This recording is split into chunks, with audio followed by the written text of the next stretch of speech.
Musim penghujan sudah ada di depan mata. Tidak hanya kondisi fisik yang harus Anda siapkan, namun juga kesiapan dana yang cukup jika penyakit datang. Bersama saya Chandra Dewi, Anda menyaksikan Cerdas 5 Menit.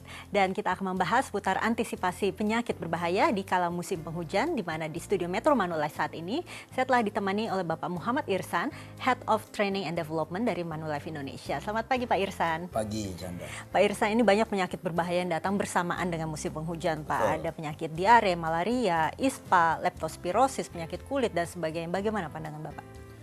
Ya, di musim penghujan ini umum ya, banyak sekali penyakit, khususnya penyakit-penyakit yang tadi disebutkan Chandra, dan itu harusnya bisa diantisipasi. Kita bisa mengantisipasi agar penyakit itu nggak datang. Ya. Tapi ada juga antisipasi lain di mana bukan hanya penyakit yang kita cegah, tapi juga bagaimana kalau penyakit itu sudah terjadi. Jadi perlunya kita memaintain atau menjaga gaya hidup yang sehat, makanan dan sebagainya. Jangan sampai makanan-makanan yang ada di jalanan ini, khususnya anak-anak sekolah biasanya, itu yang menjadi penyebab penyakit. Oke, dan memang biaya kesehatan tiap tahun semakin meningkat ya Pak ya. Betul. Saya punya data ini dari Survei Tower Watson di Indonesia, disebutkan bahwa inflasi biaya kesehatan setiap tahun rata-rata 14%. Bagaimana pandangan Pak Irsan? Ya, jadi itu realita kita ya, bahwa di dalam inflasi yang umum yang hanya single digit, biasanya 6-8%, inflasi biaya kesehatan itu meningkat cukup tinggi.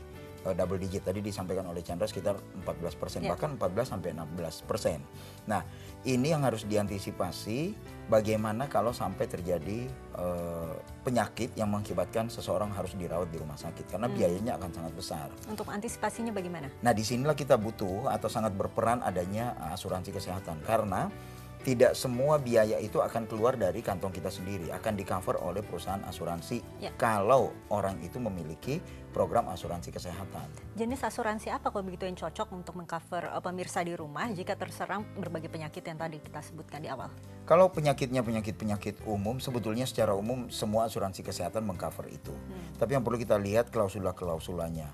Misalnya apakah ada limit tertentu, kelas kamarnya kelas berapa. Nah, ini yang harus kita antisipasi. Dan tentunya pada saat kita membeli produk asuransi kesehatan, tentu kita harus sesuaikan dengan kemampuan kita dan juga jumlah anggota keluarga yang mau di-cover dengan program tersebut. Sehingga kita sudah siap, bukan berarti siap bahwa akan masuk rumah sakit, tapi kalau terjadi sesuatu yang mengakibatkan masuk rumah sakit, biayanya itu paling tidak di-cover oleh perusahaan asuransi. Oke, tapi apakah semua jenis asuransi kesehatan ini sama yang akan di-cover, atau memang kita harus memiliki produk tambahan atau ridersnya Pak? Ada tambahan-tambahan untuk penyakit tertentu yang biaya yang dibutuhkannya jauh lebih tinggi, penyakit-penyakit yang kritis. Nah, untuk itu perlu ditambahkan program yang tadi Chandra sebutkan, riders, atau program penyakit tambahan yang disebut critical illness. Sehingga ini akan membantu apabila pasien tadi menderita penyakit critical illness tadi, itu akan ada santunan yang diharapkan dapat digunakan untuk biaya berobat kalau terkena penyakit itu. Oke, tapi berbicara mengenai asuransi kesehatan nih Pak Irsan, kiranya berapa batas usia minimum pertanggungannya? Kalau batas usia minimum tergantung. Ada yang dia bisa menjadi dependent atau pengikut dari orang tuanya. Jadi orang tuanya beli, anaknya mulai dari umur 0 tahun pun boleh ikut.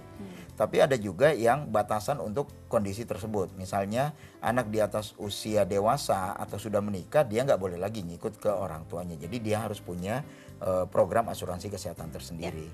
Dan mengenai usia batas usia akhirnya itu bermacam-macam. Ada yang 65, 70, bahkan ada yang sampai 99 tahun. Oke, jadi ini tergantung beberapa jenis produk yang barangkali berbeda ya Pak ya. Bisa diberikan barangkali tips dalam menghadapi musim penghujan ini Pak? Yang pasti kalau secara fisik, otomatis kita punya fisik, kemudian makanan ya, dan juga gaya hidup kita. Tapi secara keuangan kita harus berjaga-jaga, dan biasanya disinilah fungsi asuransi kesehatan itu banyak berperan. Kalau kita lihat banyak sekali orang yang masuk rumah sakit pada saat musim penghujan, dan biaya yang timbul akibat kejadian tersebut cukup besar. Sehingga jangan sampai ini menggerus investasi kita yang lainnya, sehingga kita wajib untuk memiliki program asuransi kesehatan. Baiklah, terima kasih Pak Irsan atas waktu dan informasinya ya Pak ya. Dan pemirsa, demikianlah Cerdas 5 Menit, Cerdas Finansial untuk episode kali ini. Saya Chandra Dewi, terima kasih dan sampai jumpa. Dipersembahkan oleh